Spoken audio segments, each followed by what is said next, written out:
So hello friends, कैसे हो आप सभी लोग। आई नो, मुझे पता है कि हम लोग काफी दिनों बाद मिल रहे हैं और इसका रीजन मैं बाद में बताऊंगा कि why I am not making video. So अभी तो इस टॉपिक के ऊपर ध्यान देते हैं। सो आज का हमारा टॉपिक है एश केचम के ऊपर। तो आप सभी लोग को पता है कि एश केचम पोकेमॉन मास्टर बनने के लिए अभी ट्रेनिंग कर रहा है और उसका सफर अभी भी चल रहा है। बट हमें ये भी पता है कि एश केचम अभी एक बच्चा है और एश के पास काफी सारी अच्छी आदतें भी है जिसके वजह से वो ग्रो करता रहा है अभी तक, और उसके पास कुछ ऐसी बेहुदा घटिया आदतें भी है जिसके वजह से वो ऐसी गलतियां कर देता है जिसके लिए वो ही जिम्मेदार होता है। एंड यस, एश केचम के पास कई सारी पावर्स भी है, मगर इसके साथ साथ उसके पास कई सारी वीकनेसेस भी है। हम लोग को ये पता है कि कभी कभार एश को देखकर ऐसा फील होता है कि नहीं भाई, ये बंदा एक ना एक दिन तो पोकेमॉन मास्टर बन के रहेगा, मगर दूसरे ही दिन ऐसा लगता है कि ये कभी पोकेमॉन मास्टर नहीं बन पाएगा because of his personality and his behaviour and also his mistakes. But wait, हम सभी लोग पिछले 23 सालों से एश को अपनी पोकेमॉन जर्नीज के लिए हार्डवर्क करते हुए देख रहे हैं और हम सभी को ये सब देख के यही पता चला है कि पोकेमॉन मास्टर बनना कोई आसान बात नहीं है।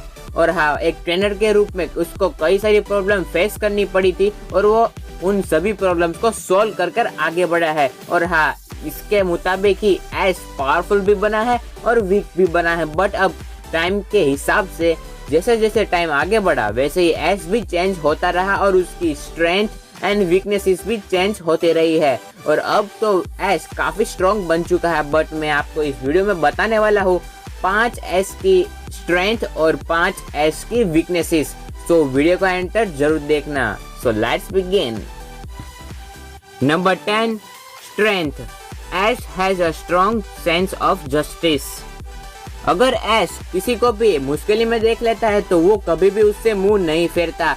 एश सबकी मदद करता है, चाहे वो इंसान हो या फिर तो Pokemon, doesn't matter what, but वो सबकी मदद करता है। यस ऑफ कोर्स, एश एक अच्छा इंसान है और इन सभी कारनामों के वजह से ही एश एक काफी अच्छी पोकेमॉन टीम ले बैठा हुआ है और उसके सभी पोकेमॉन एश को बहुत ही चाहते हैं बिकॉज एश ने उन सभी की एक ना एक बार हेल्प तो की ही है किसी ना किसी तरीके से। और इन्हीं सब काम के वजह से एश को अपने पोकेमॉन मास्टर बनने के लिए जो अपनी जर्नीज थी उसको थोड़ा डिले करना पड़ा था। बट ये कोई पूरी बात तो नहीं है क्योंकि एश ने काफी अच्छा काम किया है। इसी से ही एश ने पोकेमॉन वर्ल्ड को एक अलग ही नजरिए से देखने का हमें एक मौका भी दिया है। Number 9, weaknesses. Ash is too impulsive. यहाँ पर भले ही एश के पास एक अच्छी जस्टिक मेंटालिटी हो बट उसके पास इस पर डिपेंड रहने की वजह से उसको अतीत में कई सारी प्रॉब्लम्स का सामना करना पड़ा है। मैं यहाँ पर बात कर रहा हूँ एश की उसी दयालु स्वभाव के बारे में जिसको देखकर एश पगला सा हो जाता है। I mean, वो बैटल ग्राउंड में इतना ज्यादा कॉन्फिडेंस हो जाता है कि भाई उसको लगता है कि अपोनेंट भगवान है, बट वो ऐसा नहीं होता। वो हर बार ऐसा कुछ गलत काम कर देता है जिसके वजह से वो जो मैच जीतने वाला होता है वही मैच वो अपनी ही गलती से हार जाता है और यही एश को एक इनोसेंट बॉय बनाती है लाइक अस। बट रुको, यहाँ पर एश की गलती है इसका मतलब ये तो नहीं है कि एश बुरा है बैटल ग्राउंड में। आगे आके देखो होता है क्या। Number 8, strength. Ash cares deeply for his Pokemon. हमें यहाँ पर पोकेमॉन एनिमे में ऐसे कई सारे ट्रेनर्स बताए गए हैं जो कि अपने पोकेमॉन से हेट करते थे बिकॉज वो पोकेमॉन इतने पावरफुल नहीं थे उनके लेवल के हिसाब से। सो उन ट्रेनर्स ने क्या किया, उन सभी को छोड़ दिया गया। एग्जाम्पल के तौर पर हम ये कह सकते हैं कि टेपिक को एक पोस्ट से बांध दिया गया और उसको छोड़ दिया गया था ब्लैक एंड व्हाइट सीरीज में।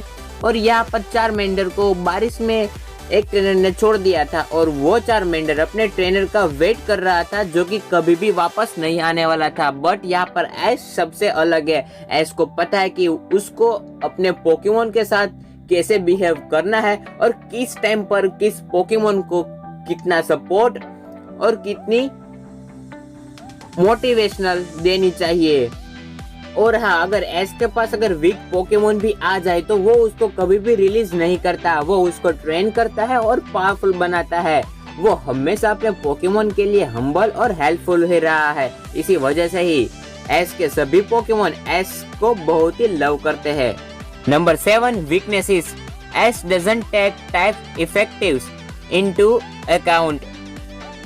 ये बात तो हम सभी को ही पता है कि पोकेमोन एनीमे में एस जब भी बैटल करता है तब वो टाइपिंग के हिसाब से कभी भी बैटल नहीं करता। वो अपने पोकेमोन के ऊपर भरोसा करता है और उन पोकेमोन को डिसएडवांटेज टाइप के सामने ही रिलीज करता है और बैटल करता है। हालांकि उसको इस से कई बार हार का सामना करना पड़ा है। और हाँ, हमने ये भी देखा है कि कोई स्ट्रॉन्ग पोकेमोन आए तो उसके सामने लड़ाई करने के लिए एस हमेशा ही पिकाचू को भेजता है। और इतना ही नहीं, वो अपने हर एक पोकेमोन पर डिपेंड होता है कि ये मेरा पोकेमोन है तो ये जीत कर ही आएगा।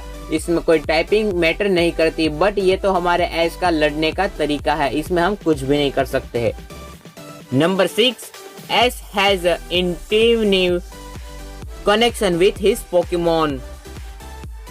हमने देखा है कि एस ने अभी तक के सारे पोकेमोन जो अपने दम पर पकड़े हुए हैं उन सभी के साथ एस का कोई ना कोई स्पेशल बॉन्ड तो रहा ही है। क्योंकि हमने देखा है कि वो पोकेमोन नया हो या फिर तो ओल्ड हो, उन सभी के साथ एस का कुछ स्पेशल बॉन्ड रहा है। जैसे कि हमने पोकेमोन की एक मूवी में देखा था कि लुकारियो के साथ उसका एक बॉन्ड हो गया था जिसको हम बोलते थे ओरा बॉन्ड।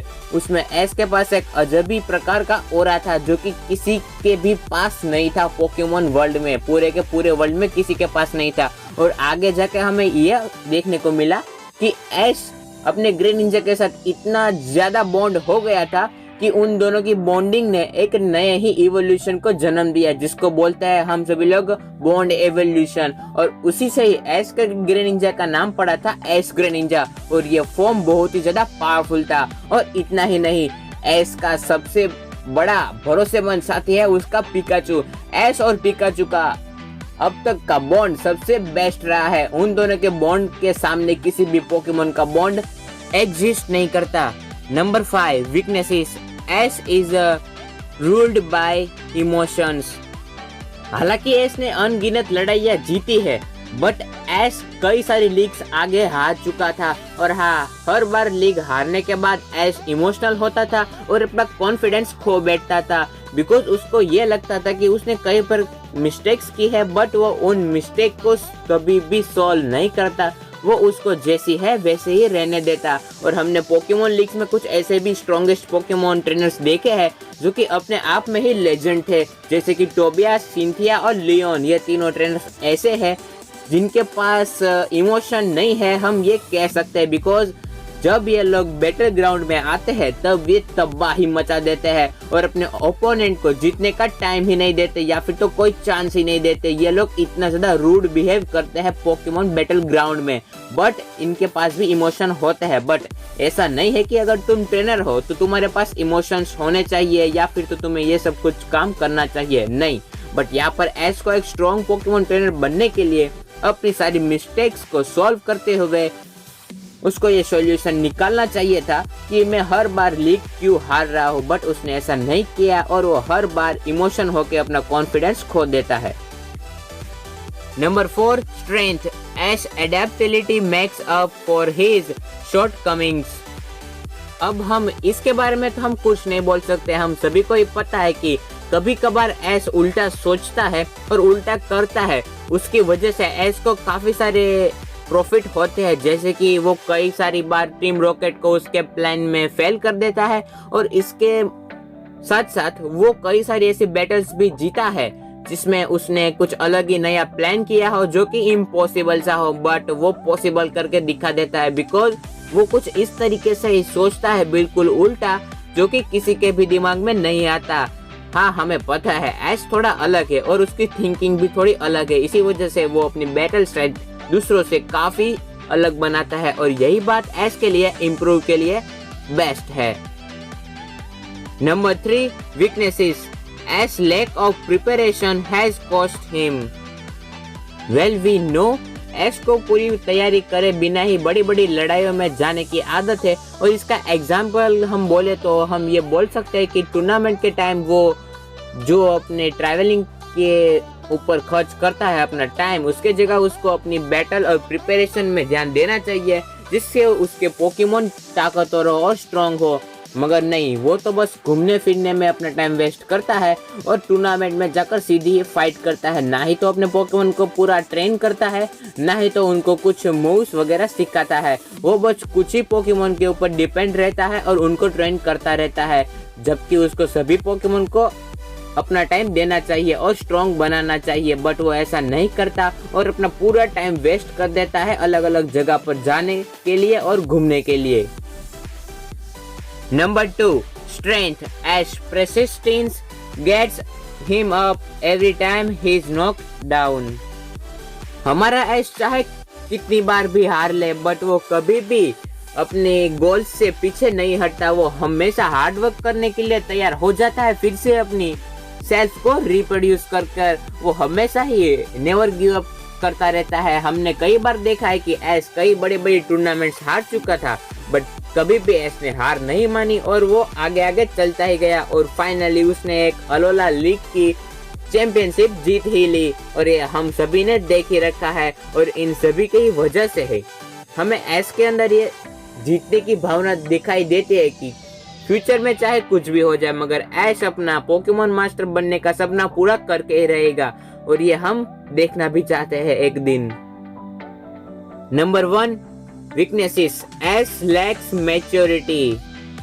भले ही ऐश लगभग 25 सालों से पोकेमोन मास्टर बनने की कोशिश कर रहा है, फिर भी वह सिर्फ एक बच्चा ही है।